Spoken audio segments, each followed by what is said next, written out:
Welcome back to the Reno-Tahoe Real Estate Insider. Today, I'm sitting down with Jackie Arthur, real estate agent with Compass Real Estate in South Lake Tahoe. And today we're going to talk about what South Lake Tahoe homes really cost to own. Jackie's an expert in South Lake Tahoe. Last year in 2025, 41.7 million in sales volume. Yeah. And 52 transactions, which for those of you listening who aren't familiar with what those numbers mean, in 2025, 70% of real estate agents didn't do a single deal. That means zero, big zero. And on top of that, people doing 20 plus million, I mean, that's a very tough feat to accomplish. So 40 million plus, extremely difficult. All that to say, Jackie's a true expert and knows her craft in South Lake Tahoe. So Jackie, for those that don't know you, feel free to introduce yourself and tell us a little bit about what you do. All right. Well, thank you, Shay. I appreciate it. And yeah, excited to be here. I've been in South Lake Tahoe for about 16 years. I came from Astoria, Oregon, and just fell in love with the weather here. It's just absolutely beautiful. And when my son was born, I decided to start real estate. So that was about 13 years ago. And I've been doing real estate full time ever since. Just love what I do. Love helping people find their home. And I've married with 4 kids, and my husband's a general contractor. He's got big roots here and a big personality, and I couldn't do what I do without him because he's very supportive. And I just love my community here. I don't ever see myself leaving. Yeah, I can tell you love it. And you guys have a real estate family. You're going to have to get the kids into property management. So I know just cover the whole spectrum, but let's dive right into it. Yeah. So when buyers, first come to you looking to buy or excited about owning a home in South Lake, some of the cost realities that really catch them off guard. Sure. Yeah. I think, the main one, which is a big topic, is the insurance. So I kind of talk about that right away because they need to start thinking and looking into that even before they make an offer sometimes. But insurance is going to be a big cost, and more than where they're living currently typically, because most people that come to me it's a second home or it's an investment. And then I would say the other one would be just again, shopping around for interest rates. Don't shop too hard. Yeah. But doing that before they write an offer. Okay. I can't handle it when they do it after. Yeah. Once you're in contract, it's like you got to decide. Very stressful. Don't switch it up. You got to decide. Certainly. So sorry to cut you off, but shopping for interest rates, shopping for insurance. Yeah. Those are, I think, the two that people really hone in on the most.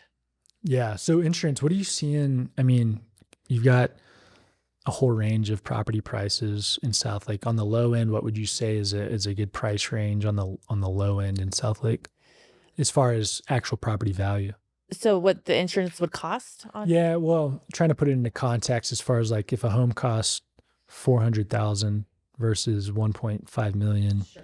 What would be a low end price point? This is so interesting. This just came up. Usually condo insurance is far less. Right. HO6 is typically $80 a month. Right. And my client was like, yeah, I only pay $100 something a month or a year, whatever it was. And it was just nothing. Convey that to the person looking, and they do the research. They get all the quotes.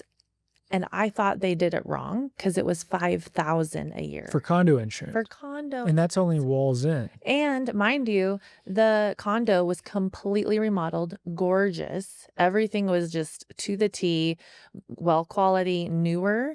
So insurance now looks at the condition of the property also, not just the age of the home. So why was that one so expensive? Because I've never seen that. Here, we're on the North Shore. I'm starting to learn every day. I talk to people like you. I'm starting to learn more and more about South Lake, but on the North Shore, it's condo insurance. Yeah. And what was the price point of this condo? $575, I believe. $575. Yep. Wow. Yeah. Okay, something like that here would be Gosh, $1,000 a year. So why was it so high? Do you know? I don't actually know the reason other than I just made sure like, hey, are they quoting you correctly that it's a condo, not a single family? You know, and I don't know if since it is a freestanding condo situation, I don't know if they take that into Oh, it's a consideration. freestanding Yeah. condo. Oh, So okay. it's not touching walls. So maybe they do look at it more as a single family. I can guarantee, yes. As on the lending side, I'm a mortgage lender in Tahoe. Um, yeah, oftentimes when it's a freestanding condo, the HOA often doesn't cover the exterior. But this one Oh, does. it does. Yes, that's why I was That's so, wild. I wonder yeah. if the insurance agents just Well, misquoted. that's what I was asking him, and he goes, "No, I made sure." And I said, "Okay." And all of the quotes he got were very similar. That's so It's interesting. very interesting. For example, like you said, low end. Yeah, I usually tell my clients if it's like a $400,000 home, you're probably going to look at around maybe 5,000 a year roughly because it has gone up so much. Versus, a $1.2 million home typically is going to be newer. So they typically don't, the risk is less, an insurance company thinks on a newer home. So yeah, let's say a $1.2 million new build. What are you seeing cost wise for that? Around, I would say, and again, it's location as well, and a lot of things. I mean, it could be anywhere from, uh, 7 to 8,000 a year. Okay. That's not bad. That's not bad. Yeah. But for example, like our home, they quoted us lower, but then they came after and looked at it and they go, oh, it's nicer than we thought it would be. So it's actually not in the like average good quality. It's now in a great, Mm. and that's more expensive. And so they raised our insurance because it would cost The more replacement for them. The cost. replacement, yeah. Yeah, that makes So, sense. Are people having to get the fair plan, or is that a case by case basis? so I would say 95% of people in South Lake Tahoe purchasing will have to get a fair plan. Okay. And it can change, and it does, but not for everyone. Sometimes I see my clients getting private policies, and I'm so excited and happy for them where same similar home, someone can't, and they're just being very picky. So you've got the fair plan, and when you were saying the numbers earlier for your house, Mhm. and then for also the one that other examples, that included the fair plan cost in it. Yeah, so Okay. our home personally is fair plan plus the wraparound policy to cover the things that the fair plan doesn't. Right. Okay. So $5,000 to $8,000 roughly, depending on. Depending on And the then home. but some condos they've got to be cheaper than 5,000, right? Are you seeing other condos that are cheaper? Was this one an anomaly? It was an anomaly. And I think, like you said, because it was single, it was like a single family home is my thought. Yeah. But most condos you're going to see anywhere from 1,500 to 3,000 a year. Condo insurance is not bad, but that is interesting. 5,000 for that one. That is. Thankfully, my clients really, really wanted the home still. Well, yeah, I was going to ask you that. What are people's typical reactions when they see, wow, that this insurance cost? Is it? They ask me, does that seem right? Yeah. And this time I was like, no. Usually I'm like, yeah, sorry, it is expensive, Yeah. but they always ask, does this make sense? Mhm. Or they'll say, hey, this person quoted me this, but this one did this. And, it's very different. And so I'll just recommend them to talk to the insurance broker and really understand the differences. And, because some policies are very different. Are you making people aware of these costs ahead of time? Like, how do you operate in that sense? I do need to mention it sooner, I think, because we do get excited in the fun part of real estate, like on a first date. Yeah, Start you with don't. Here's all the my baggage. yeah, exactly. So, but yes, usually most people are aware that it will be more expensive. Well, a lot of California buyers, right? Most are California buyers, yeah. So they're aware of California insurance to start with, and then. It's the Nevada sales and the Nevada purchases where California is purchasing in Nevada, and they don't have that California fair plan in Nevada, right? They don't have their own version. So it is way more time consuming, way more difficult, and a little bit more expensive. On the insurance side in Yeah. Nevada. What's the deal with snow load coverage? Is that typically included in standard policies? Yes, yeah. That people don't usually need to worry about that. That is included. But like I mentioned with the age of the home, they really look at the age of the roof. They will ask the buyer, okay, So the what's roof's a big deal. yes. Okay. And because if the roof is 30 plus years old, if it does fail or when, and let's say they do pull their insurance into that, they're not going to get a full paid replacement. They're probably going to get maybe a partial or something like that, which is good to know, because the roof was already so old. Okay. So the insurance company is assessing the risk based on the age, and then they're calculating, here's what we can give you. Okay. Have you had clients who couldn't get insurance at all? No. So knock on wood. Yeah. No, there's always somebody, and it just takes, man, you can't give up. I've had one client where I called, he called, I talked to other agents who have been selling in the same area. What did you get? It took, I think, over 25 calls.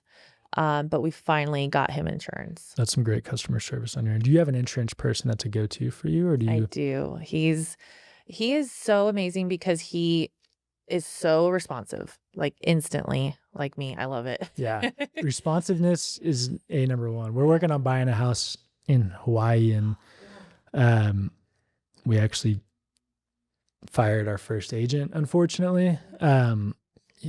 He's like a 24-hour response time. I'm like, man, Oh no. I'm a young guy. Yeah. I can't deal with that. Like, We're in a world I'm of talking now. to AI every day, Yeah. which is instant. You know what I mean? It's like, I tell my clients all the time, please stop talking to AI. I talk to me. I know. Well, ask sorry, I me. wasn't talking to AI about the home purchase. Yeah. I talked to AI about, how should I do this? Yeah, because it's like having another family member messing it up.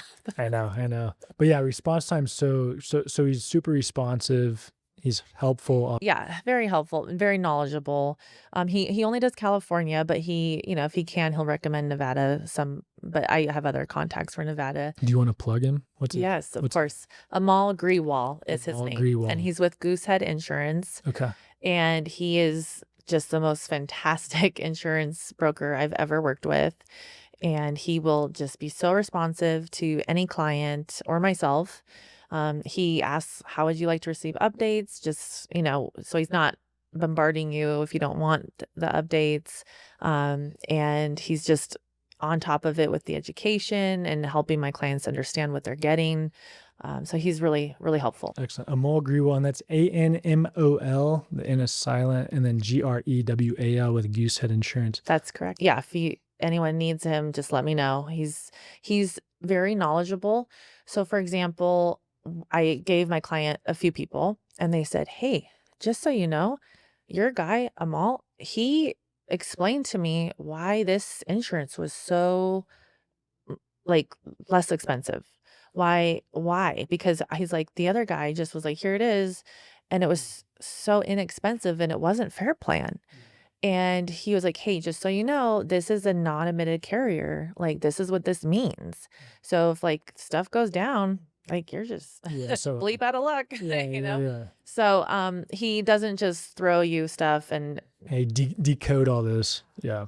No, that's great. So clients appreciate the explanation, and he's very customer service oriented, and he's very quick, which is what we need. Certainly responsiveness is so crucial. He actually helped me, make sure I had the correct information for this because, I'm not an insurance broker. But that's great. So you reached out to him ahead of time. I did.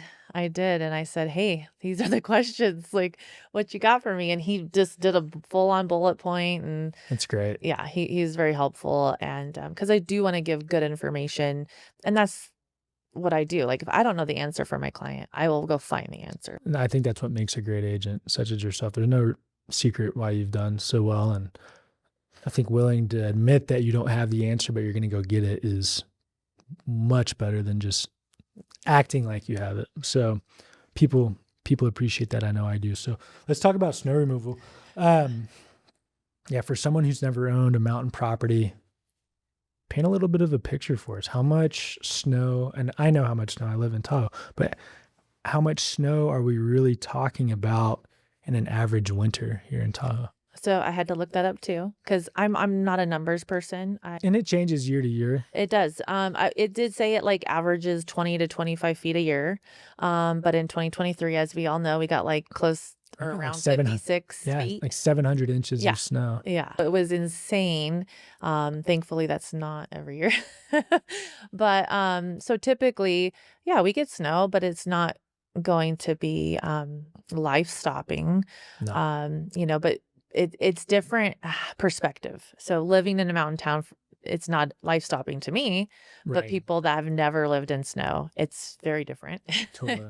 And so I explain, when we're looking at homes, oh, this is a very steep driveway, or, this doesn't get much sun, and what that would mean in the winter. Yeah, the north face hmm stays icy, and then you've got the snow shed off the roofs. Yeah, that's always a big one. What is snow removal? What are the costs of snow removal? I know we're going back to the original. As you know, it's going to vary by how big your driveway is. If it's a 3-car long driveway, but it's just a standard city driveway, you could be looking at anywhere from 1,000 to close to 2,000 a season. So they will give you a contract, you pay it all up front, and then they come whatever their contract says, whether that's 4 or 5 inches or 6 inches, and they plow it once a day. Now, is that typically the you said 1 to 2,000 Yeah. per year? Is that typically the minimum? And then if they book more hours than in the contract, they add on? No, Or is it a one-time? it's a one-time fee. Oh, wow, that's actually not bad. No, it's not bad. That's People better than I always go, expected. "Oh, that's not bad. I can handle that." Yeah. Yeah. Because if we don't get a lot of snow, they're making more money. Or Right. 2023, they were They're hoping not we don't. making money. They're hoping we don't get snow. Yeah. Okay, so that's actually not bad at all. And snow removal is typically included in an HOA if you buy into a condo, right? Yes. Yeah. Yeah. And just like your personal home and HOAs, usually, most of the time, steps to your door is not counted. It's just your Right. driveway. So you still need to either maybe tack that on as an extra cost, or, do it yourself. Yeah. What should buyers be budgeting for their own equipment? Do they need a snowblower, or can they get? I mean, I know it depends the length of the driveway, how much snow, right? And also if they're full-time or not. If you're not full-time, I always recommend a service, because even if you have a snowblower Honda cost you $4,800 Mhm. and you want to and you enjoy it, great, still do that. But the reason why you should have a service is because those plows come by when you're not home, when you're not there for a full week, and that builds up if we're having a good snowfall.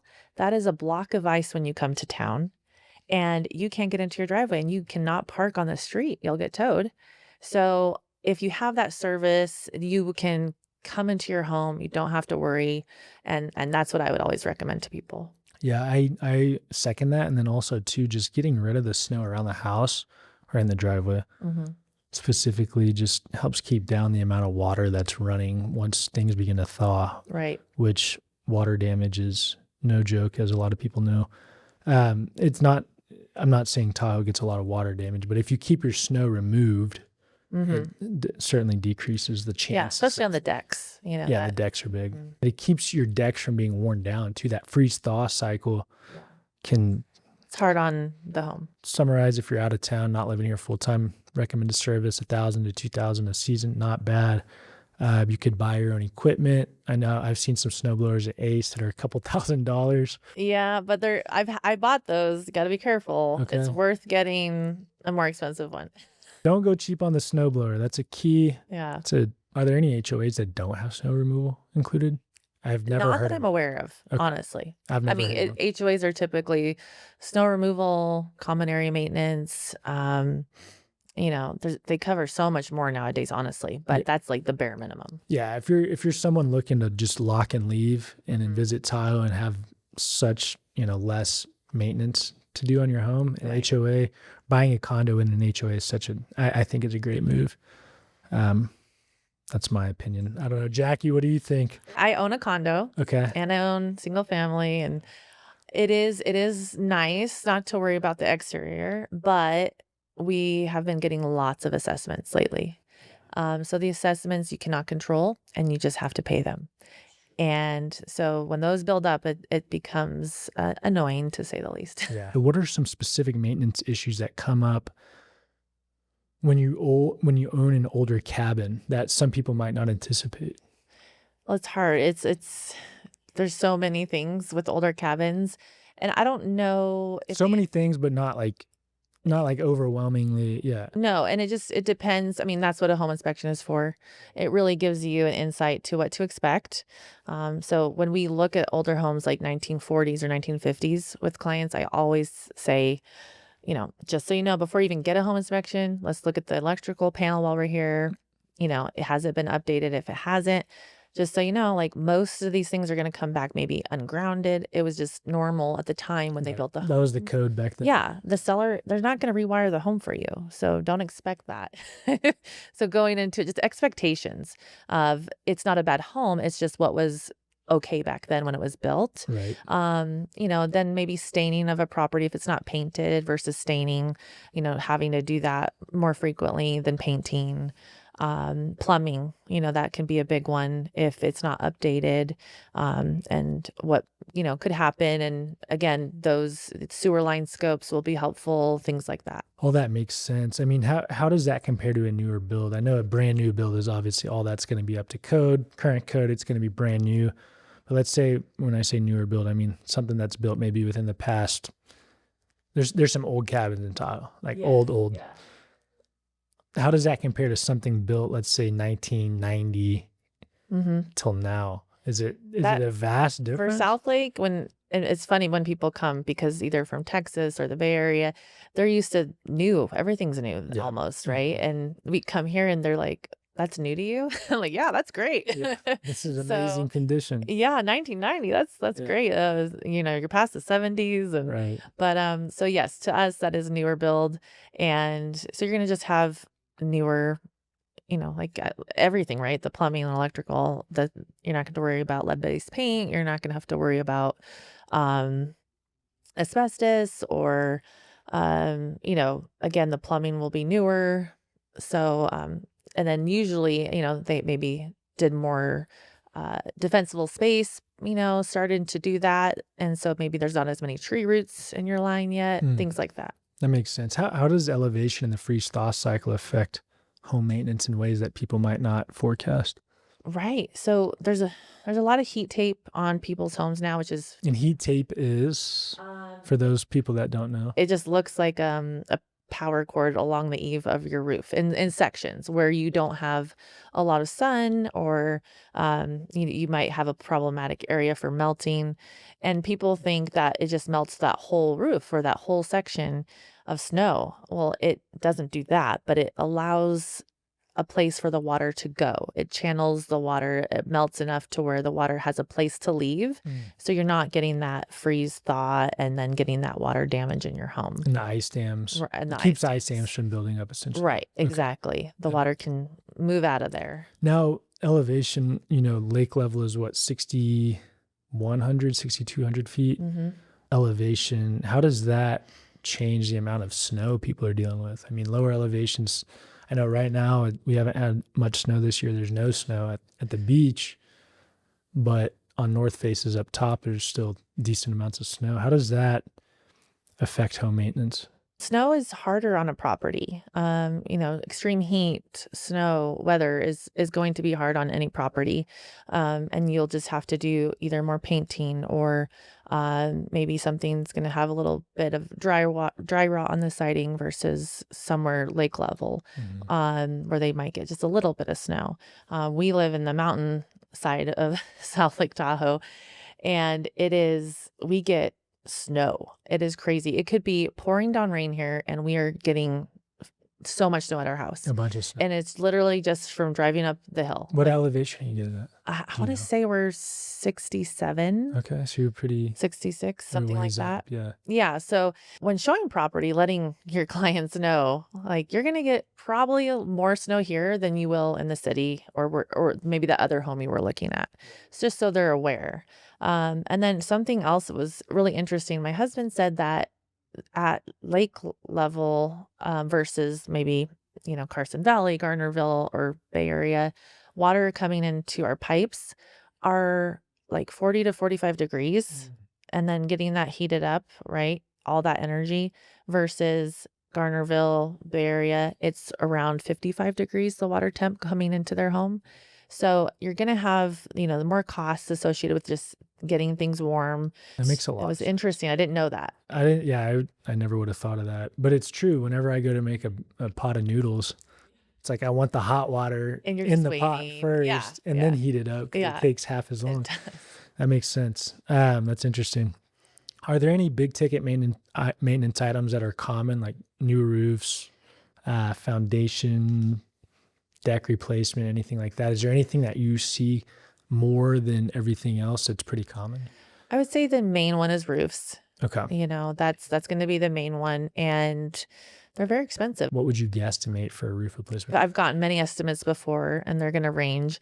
And you can't take the square footage of the house because it's not the square footage of the roof. And are there valleys? Are there the steepness? There's so many variables of what will make it more expensive. So right now the going rate is $1,200 to $1,600 per square, and that's like a 10 by 10. So that's 100 square feet, and you said 1,200 to 1,600 for 100 square feet. Exactly. And then most homes that are not insane, not too big, not too steep. Most of those quotes last year were around 40 to 50,000. Let's talk about HOA approaches. What are some of the HOA fees you've seen that have made buyers' jaws drop? The main one, the insurance for condos has significantly gone insane. So for our condo, for example, they allocated $45,000 for insurance. The insurance that they were able to get for our condo association was $200,000 this year. Wow. So 4X what they budgeted. We have an assessment for that. Each person has to pay close to $7,000 before the new year coming up. $7,000 in 1 year. Okay. Per owner. If you were to break that into monthly, it's roughly $580, $590 a month extra, but it's all one payment, right? Are they making it a one-time payment, or you can do it as long as it's paid by the end of the year? It's like however you want to do it. They don't care. Insurance is going to be the main one, and then it will be maintenance of like walkways and decks. That's been another big one because they have to stay up to code and they have to stay up to safety standards, because then the building isn't going to be lendable. And that's going to really hurt the homeowners in that association, which we've seen a few times. That's huge. Yeah. And having a lender that understands how to navigate HOA lending is so important. Yes. It's something that we do. So shameless plug. Let's talk about, rising HOA costs. Do you foresee a period where all that settles? I mean, it can't keep going like this forever, right? It can't. I hope not. We own a condo in North Lake Tahoe and Incline, and same thing, right? We've had assessments, rising insurance costs. Our condo complex actually our HOA board decided to not get wildfire insurance. So there actually is no wildfire insurance. If a wildfire ripped through here, right, gone. Yeah. Kiss it goodbye. So is that then not lendable? It is lendable. Oh. We've found a lender who can lend in there. We've got one lender who will do it. And we've tried multiple. We're a broker, so we can go to different lenders. We found a lender. Because the premiums, like you said, 4X on your premium for insurance, right? Agree. Surely we get to a point to where insurance companies say, wow, okay, this $200,000 for an insurance policy premium is high. Let's go in and undercut. Let's hit, 150. And then each year insurance companies start to undercut. I guess it's all based on risk, but do you foresee that happening into the future? Do you see those costs coming down? I would, I wish I knew the answer. I always tell my clients, I wish I had the crystal ball. The only way I see that happening is if we have less risk of fire. If we have a few years of no fires, no risk, then we'll see carriers coming back to do insurance here, and we'll have more options. We'll then lower it. That's the best summarization of that. And for no fires, we need big winters, right, to keep the moisture content high. Okay, I'm in agreement with you there. Beyond the monthly or annual HOA fees, what HOA costs do people not see coming other than special assessments? Is there I mean, I know that's the main one. because that's the unknown and the uncontrollable one. Right. So I think that's so far the only thing I've ever noticed. Do you see now you're highly involved in real estate every single day. You're in the trenches. Do you see certain HOAs that are better managed than other HOAs? Are you able to see under the hood of what that looks like a little bit? HOAs are, I think, difficult across the board. I don't have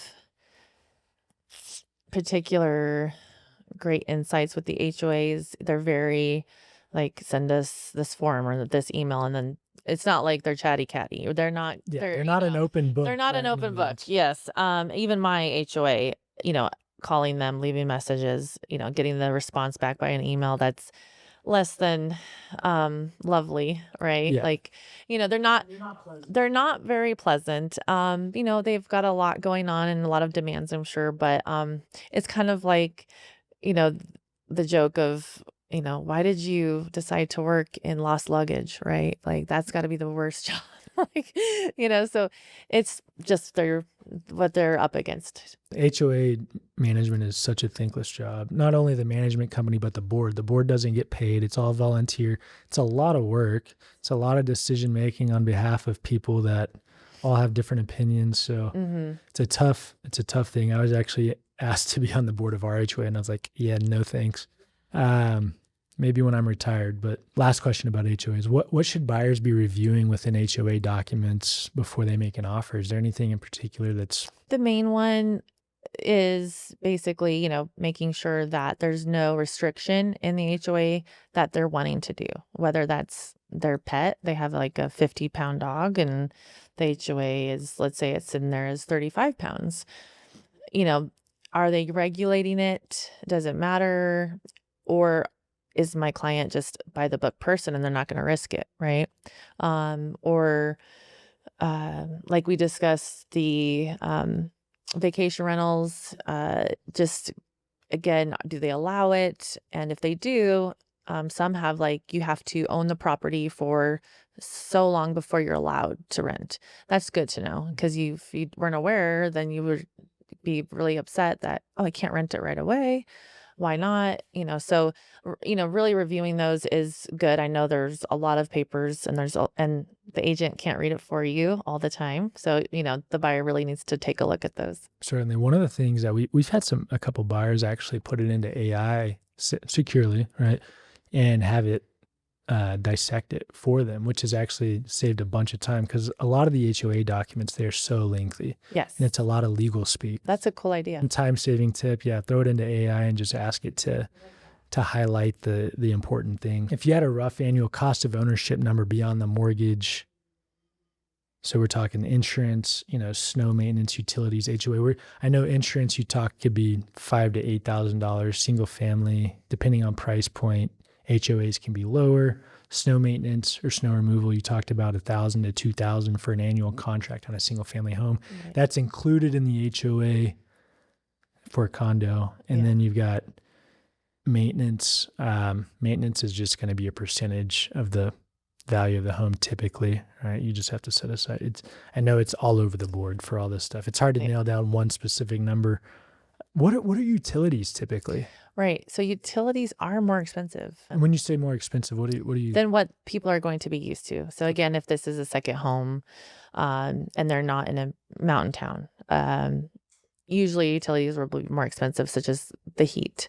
So you lose, like, I want to say, what did I hear or read? It was somewhere of like 20% of your heat, like, because the BTUs up at this high elevation. Mm-hmm. It just takes more energy to do all the things here. So we are not as efficient in those systems here. Even if you buy an efficient system, right? It's just... Especially in the winter, it's just so much colder. Exactly. Everything takes more, as we talked about with like the heating of the pipes, things like that. So, our heat bill, mind you, it's around 3,000 square feet. In the winter, it just averages like $450 a month for heat. Are you seeing a difference between NV Energy and California side? Is there? It's funny. So I have a client who has a beautiful home. Mind you, it's like a $3 million home. They have heated driveway, which is amazing. No snow removal. It's just going to melt it for you. Comes at a cost. Because Right? well, a heated driveway, they have to lay all the piping underneath, and then they run Yes. hot water through it, right? It's actually glycol, or am I saying that Oh, right? it's a solution. It's a solution. Yeah, it's a solution. Yeah. It's a more efficient solution than hot water. Right. And then it heats up and just melts the driveway. But you're, again, using that energy, gas heat typically, something like that, I believe.